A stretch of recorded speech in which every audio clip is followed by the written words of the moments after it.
grew up at, and just basically the stuff that I saw on a day-to-day basis. How'd your fans respond to that like level of vulnerability? Man, they loved it. We did. I just looked at the numbers before I got here. 26,000 streams. Okay, that's good. You know what I'm saying? We did 20,000 in the first month. So I mean, they loved it, and I was just, I mean, it's cool because I grew up on Zero. You know that the old road. Yeah. So it's just like, but I never wanted to be that rapper. I never wanted to be that guy. You didn't want to be I Found Me. Yeah. I didn't. So like now, now the tape is out, it's like, man, this is what we need. We need this. Like, this, you know what I'm saying? That's what you're good at. Yeah. Because people respond to that with Zero. Yeah. I think people respond to that where it's like, everybody's going to respond to like emotion in music. I think there are certain artists that, like, you know me, I said I like old Row. I also like new Row. There are people that don't like new Row because he happy. Yeah, like that's really what, same thing with Mary J. Blige. Talking about me. It's like a Mary J. Blige thing where they're like, I like Mary J. Blige when she's sad, but I like her happy.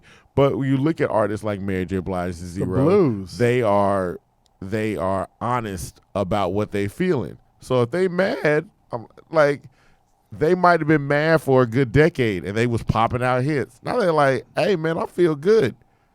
Time to make now it's time for a dancery. Yeah. That kind of thing. And it's just like, some fans might be like, summertime in the city. Yeah. Exactly. Yeah. But they're like, I go to you when I'm feeling down.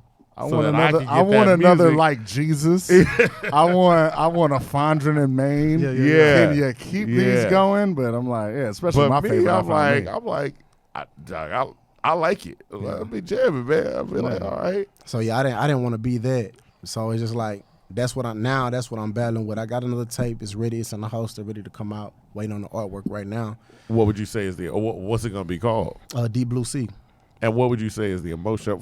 What's the animal reference? What's going on? We got the wolf. Yeah. We got the sharks. Now we got Deep Blue Sea. And you also have a shirt. And you right got now. the shark. Yes. The Black Shark. Yep. So, The Black Shark Show. Let's go with what is the importance of animals out here like that? I just feel like it's, for me, growing up, like it's either hunt or be hunted. You know what I'm saying? Either you're gonna be either or. You know what I'm saying? Like growing up. I also will say this though. You have a lot of animal references, and they are very much like the cliche hunter be hunted, killer be killed, or whatever. But yours is different in that there's also an element of like the shirt you're wearing now. Mm-hmm. It's a cartoon. You're still saying killer be killed, but it's like it's a cartoon. Even the album with the wolf, it's a cartoon wolf. Looks like there's this element of yes, there is that hunter be hunted, but there's also some elements of playfulness in it. Like it's not. So I mean, even with the this black sheep gonna eat, it was a sheep.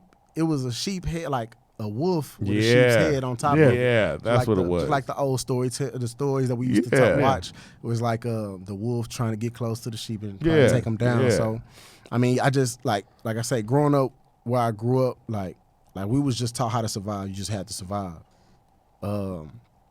That's where that killer be killed instinct come in at, or you got to do what you have to do to get where you got to go.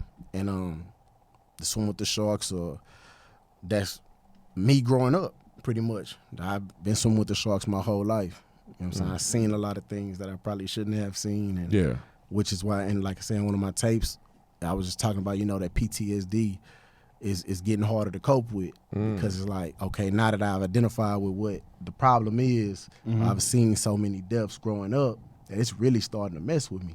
You know what I'm saying? So I just, you write about it. I know you write about it, but have you sought any help? Nah, I haven't. Not at all? Not at all. Why not? I just haven't.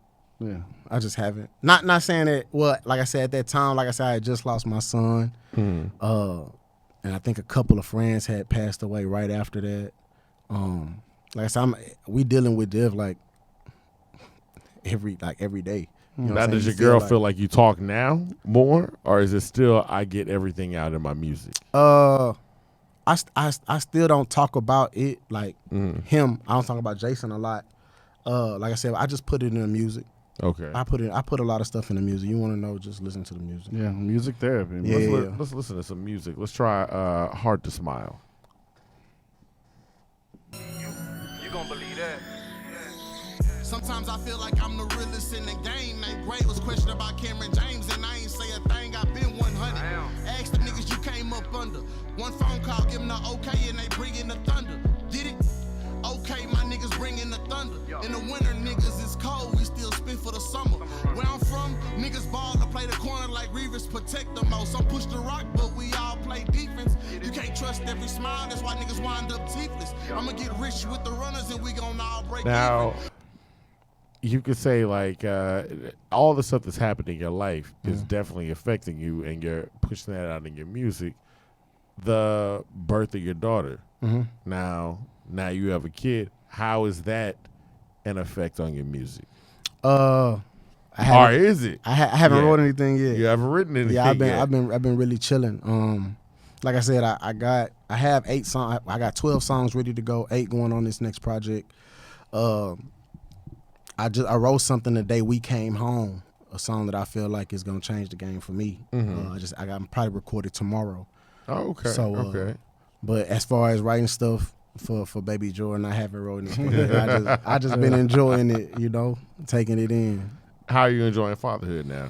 It's cool. This time it's a lot different. Like I said, I have a son that's 10. Yeah. And I had him when I was a junior in high school. So it's totally different. Or my senior year in high school, it's totally different now. Just being there, with mom and being able to roll over and, oh, you need help, I can grab her. What I'm saying? Put her back to sleep. Like I said, I'm a senior in high school trying to graduate literally on the last day, like in my math teacher's class, like moving stuff around. Yeah. Trying to graduate. And I would go see him when he was born. What they call it when you leave class at like half the day, you got half the day school, half the day you leave. So I would go see him before I had to go to work. Okay. Like a work study type thing? Something like that. Yeah. Yeah, so I would leave off campus. I would go off campus, go see him, and then head to work for like from 3 to 11, 4 to 11. Okay. Type deal. But I mean, he's straight. He good. Yeah, he in the 5th grade now. So that's good. He good, man. So you was playing football, had a job, going to school, you have a lot on your plate. So Always. I saw an interview also that said you was managing a strip club. I do manage a strip club. So you still manage. Still okay, do, so you're right? managing a strip. You're doing a lot. Right now, and I hold showcases on Saturdays for artists. Up and coming artists. When do you sleep? I don't. I figured you don't. I was about to say, especially with a newborn. I mean, people ask me that all the time. Like I said, I just feel like somebody got to do it. I mean, I know sleep is important, and I do get sleep. People don't think I do, but I do get sleep. But at the same time, like, this is what I want. You know what I'm saying? So, I like I say, football. I mean, sports really made me the person that I am. So it's like when you sleep, somebody else is really getting better. So I mean, I try to stay up as much as I can. Even if it's not really doing rap, it's doing something pertaining to it or something working on one of my businesses. Now you talk about artist showcase too.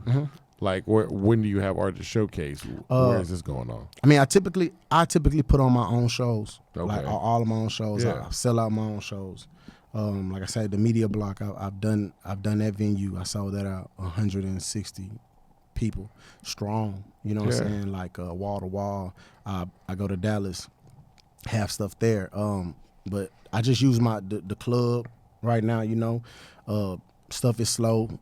Just everything is slow at this point. But we have a venue, so I just give artists an opportunity to come rock out, come do 3 songs. What club is this? It's called G3's, across the street from the Old Foxes. Okay. Oh, South Coast. okay.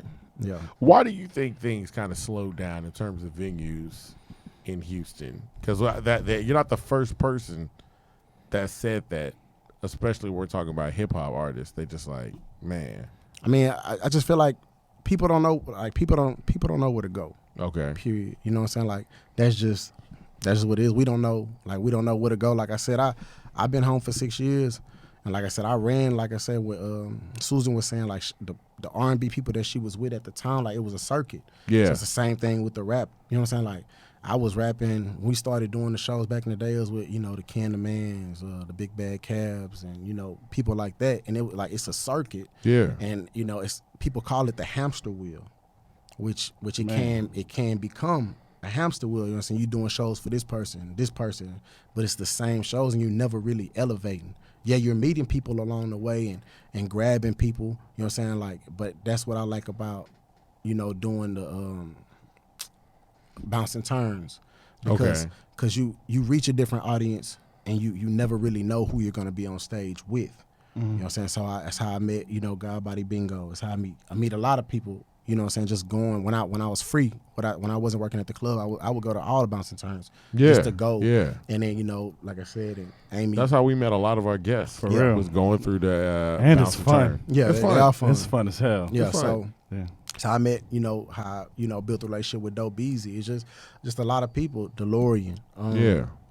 I did a song with DeLorean and I did a feature with DeLorean and this my homeboy KO Conspiracy from Missouri City. Okay. With Pug Tunes. That's how I That's met how you Pug. met Pug. Okay. So okay. it's just like I've been doing shows from the south to the I'm not confined to Mo City. Like people on the north side know me just as well as people out here, because I know Houston is so big, and to stretch that name you have that's why I'm out late, waking up at 7:30 in the morning, going to the post office every day. Yeah, it makes sense. You know what I'm saying? So it definitely makes sense.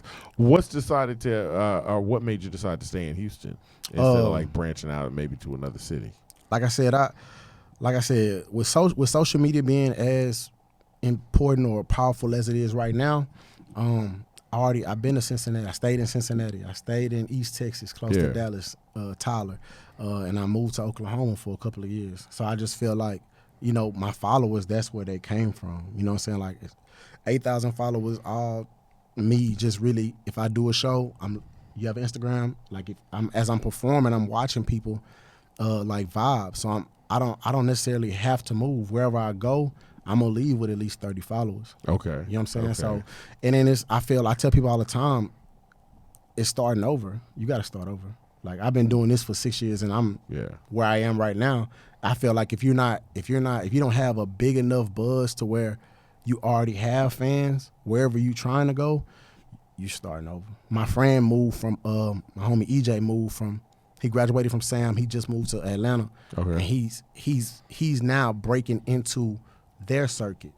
He's been out there for like a year and a half, but he's seeing how it goes. Because you still got to do the same thing out there. Have to that do you the same done. Start over, yeah. But you starting over because you don't know anything. Like at least out here, I know I can go to the Enclave on Wednesday and pay or whatever to do 3 songs. Yeah. You know what I'm saying? So out there, it's just like you really walking around with your head cut off, and you really like going backwards. A lot of artists really hustle backwards too, even when they do get on. What do you mean by hustle backwards? I feel like me per se, like I say, I book the venue, I talk to build relationships with the artist, book the venue, sell my own tickets. You know what I'm saying? Then I get everything that comes in. You sure do. Most artists, a lot of artists in Houston, they care so much, they just want the bag. You know what I'm saying? As far as they got the followers. They have enough followers to fill up a venue by themselves, but they'll rather just take that $1,000, $1,500 that they're giving to you on Friday night at a place. So let the promoter sell the show as opposed to you selling the show. Because it's just like, so a lot of people, they have the buzz, they have the numbers, but can you really bring out people? Yeah, You know what I'm that's the saying? big And part of it. Yeah, that's the big part about That's it. the thing. So a lot of people, y'all popping, y'all doing y'all thing, but like I know for a fact I can bring out 200 people easy, 200 to 450 easy. Yeah, If I just had sense. if I had the venue. Because that's where it comes down to. Because you'll get a lot of people that, I mean, it's very easy to get people. I'm not gonna say it's easy. It's easier to get people to click something on their phone than it is to make them get up and leave their house. I feel like that's hard too, because my Instagram don't even translate to my YouTube. Really? At all. Okay. At all. I don't know if it's with the algorithm or keywords or what with YouTube, but I post the Hard to Smile clip will get 1,500 views on Instagram, and you'll go to it, it'll be like 100 views. Okay. Like dang. Yeah, I understand. So I mean, as far as video, that's why I don't have that much content out. You know what I'm saying? Axel, he shot all the videos that I have him. sucker free films, but mostly Axel, and it's just like I'd rather put that money into, you know, marketing promotion for a tape. I don't really drop a lot of singles. I drop bodies of work because they stream better. Like, people receive them better. So I noticed too that you pay a lot more, not a lot more necessarily, but you're paying attention to a lot of numbers. How are you gauging your success then? I gauge my success from just going out. Okay. Going out. Like I said, I'm mostly working all the time. So whenever I do pop out, is, oh, what's up, bro? Hey, 7,200. You know what I'm saying? Like, Yeah, you feel. yeah. For me, I feel the love when I go out. You know what I'm saying? I don't go out much, but when I